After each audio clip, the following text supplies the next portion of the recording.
Morning, everybody. Rusty from the Rusty Razor. Got another shave of the day. Today we're going to be using Crowne and Crane's Amber Woods. If you like a loamy, kind of a resin scented soap, yeah, this is for you. Got two of these now. It's like Matthew Lawrence sent me another one, so he sent me a new container. So hey, I'm good for a while. And then we're going to be using the first use of the Gillette 7 o'clock yellows with the new Krisp razor. Yes, I got a new Krisp razor. It's probably the same head as this Krisp razor. So this one, except this one has a different handle. It was like, I seen this when I was on eBay, and I was like, I'm going to try this one out. $12 off eBay. It's like, yeah. So, man, this is heavy. This has got a really heavy handle. And the knurling on it's really nice. So, yeah. This would be a nice handle to put on a King C Gillette, too. So, if you got a King C Gillette and you want a different handle, yeah, there's a great opportunity to swap them out. And I'm going to follow up with some Old Spice. There's not much left in here. That stuff goes fast. Alright, so how's your day going? Mine's like, I was debating whether to do a video today or not. It's like, woke up this morning. It's like last night I was like, kind of lightheaded and nauseous. Like this morning, kind of lightheaded and nauseous. Like, whew. Yeah, it's like a little flu bug been running around the family last week or so. I think it's hit me. Not quite on the level of really miserable, but it's one of those things. You know, it's like when you're got suds all over my fingers, but. Yeah, when your wife's a teacher and your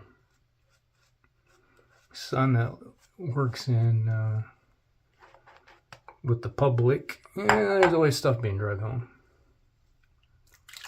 Sometimes the body fights it off, sorta, and you got side effects hit you, but sometimes it's like smacks you alongside the head. All right, there's an affiliate link down below to the razor company, so if you want anything from there. Was it somebody purchased something last week, so appreciate it. So thank you. And whatever we have goes towards the giveaways. We're getting closer to that 600 mark. It's like my channel sort of slowed down a bit. I was getting supposedly like 20 a month for like 2 months and gained hardly anything. It's like I was losing them just as fast as I was gaining them. Now it's slowed down to a crawl. But we'll get there. As soon as I get over and sustain that over 600 mark, I'll announce a giveaway. I was anticipating it would be happening like 2 months ago, but never happened. That feels good. Nice sharp new razor. I like the feel and heft of this razor.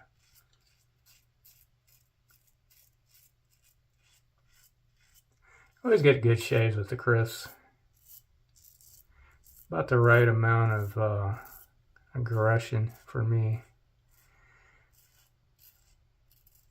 I know there's individuals out there that would probably not like it because they like super aggressive razors. I don't need those. Especially right here. Looks like my chin is.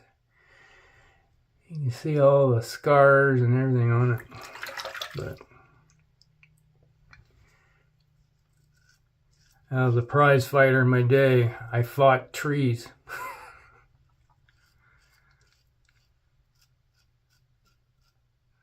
I led face first into a tree when I was a kid. Tore my face practically off.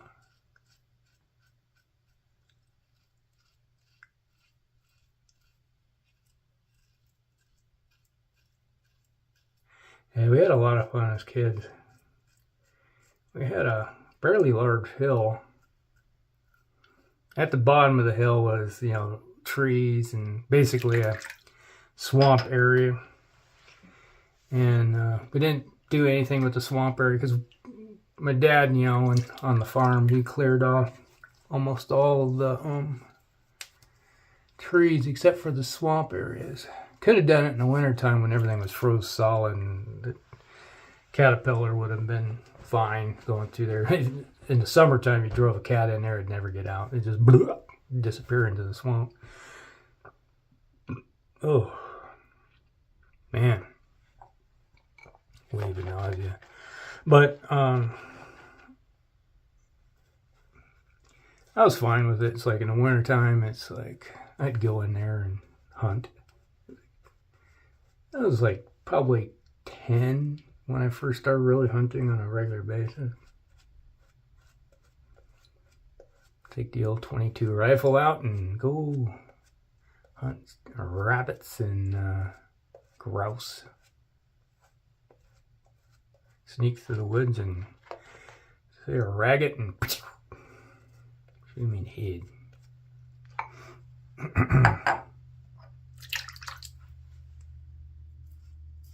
Oh yeah, it was something I always enjoyed as a kid. Getting into my later years.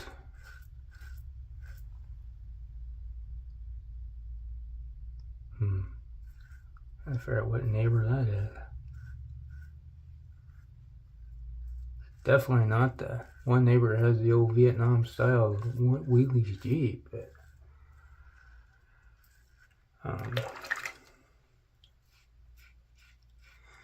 But yeah. And we had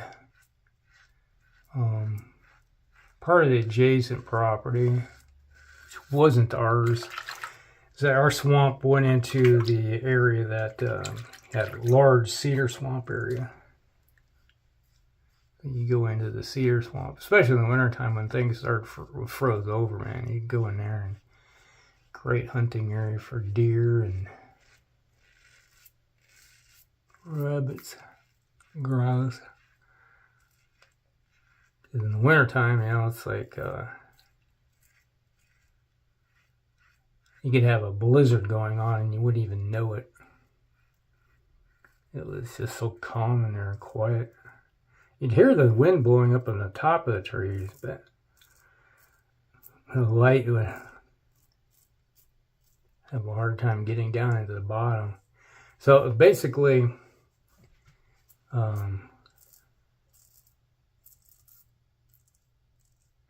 the bottom was covered in moss, like sphagnum moss type stuff.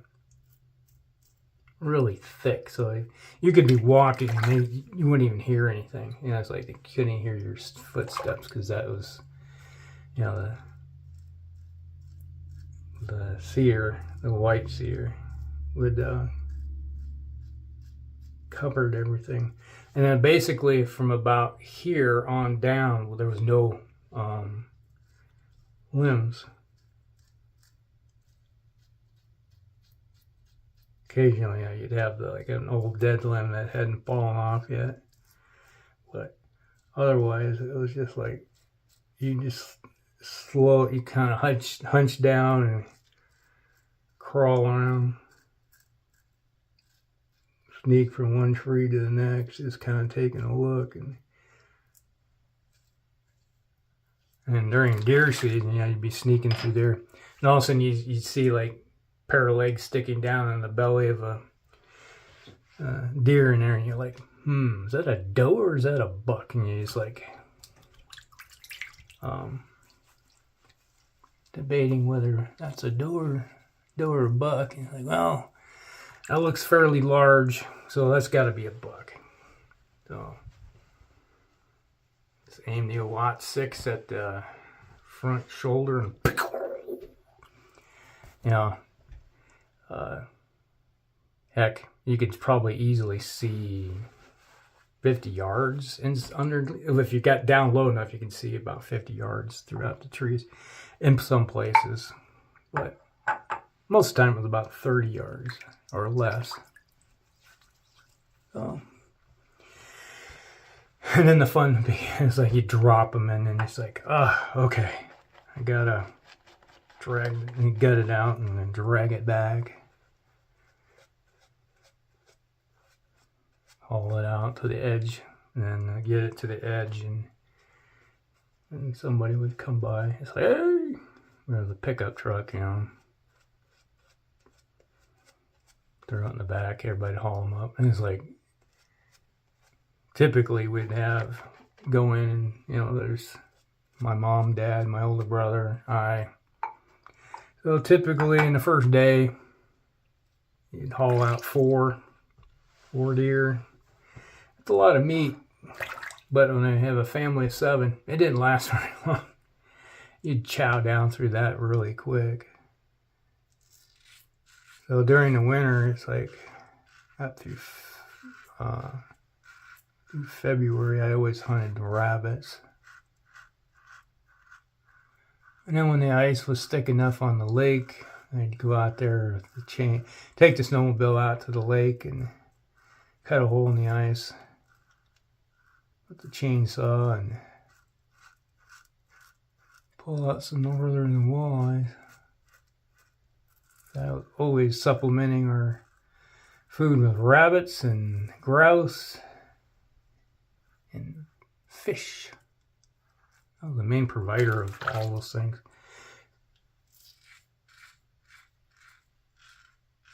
I just loved hunting, fishing. Don't do much of it now. Kind of hard in Iowa. I used to go pheasant hunting all the time, but the population of pheasants in Iowa dropped down to really low levels. There are times when you go out and spend an entire day hunting and not even see a bird. That's how bad it is. It's like, man, I feel like I'm wasting my time anymore.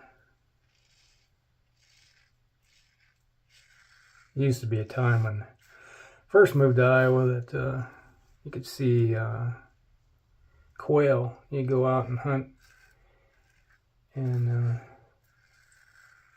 your daily limit of 3 roosters, pheasants, and some quail, rabbits. Fill it up and bring it back to the house.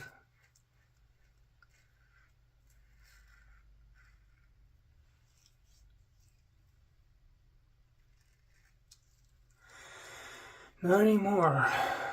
I can't remember the last time I seen quail in Iowa.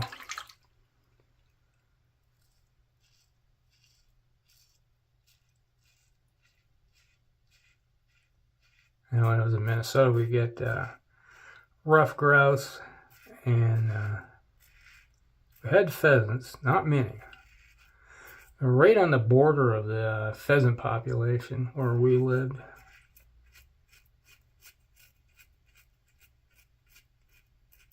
But you get sharp-tailed grouse. They live, sharp-tailed grouse live in open areas. It's kind of the same habitat you get with pheasants. And rough grouse were always in the woods. They were hard to hunt. I was pretty successful with it, but those things, you learn how to hit a moving target when you're hunting grouse, because they'll weave, right? It's like hunting woodcock. They just like diving, weaving, bobbing. You really had to get good at anticipating where they're going to be, leading your target.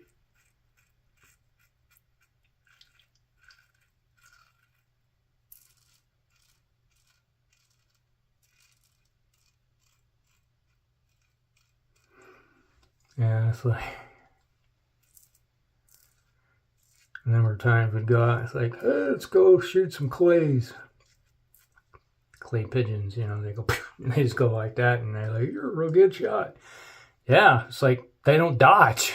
They just float. You're just really easy to eat a freaking clay pigeon.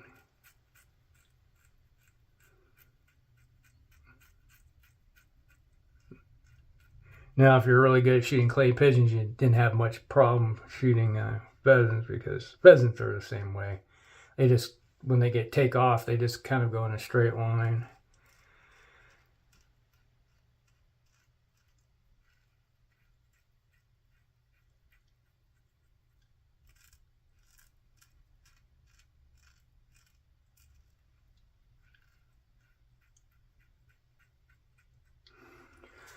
Oh, a little bit on here.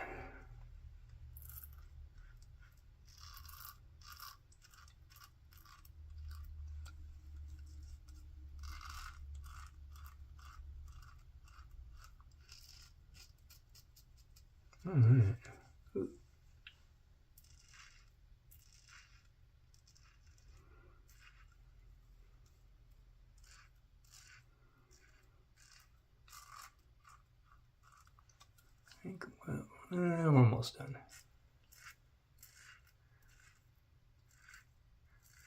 Since the last time I went over, my chin's already grown, right?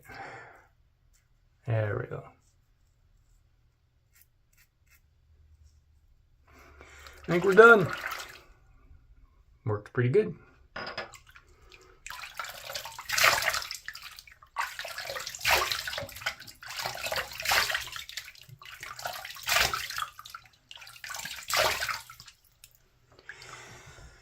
Oh.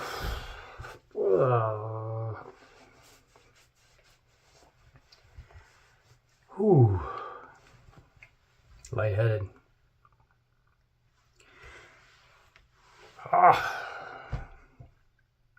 The world's like, woo, spinning right now. Damn. Definitely got a bug or something, but it's not enough to overly take me out.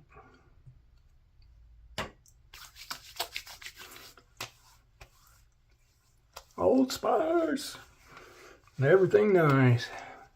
A little tingly right here, a little bit here. Other than that,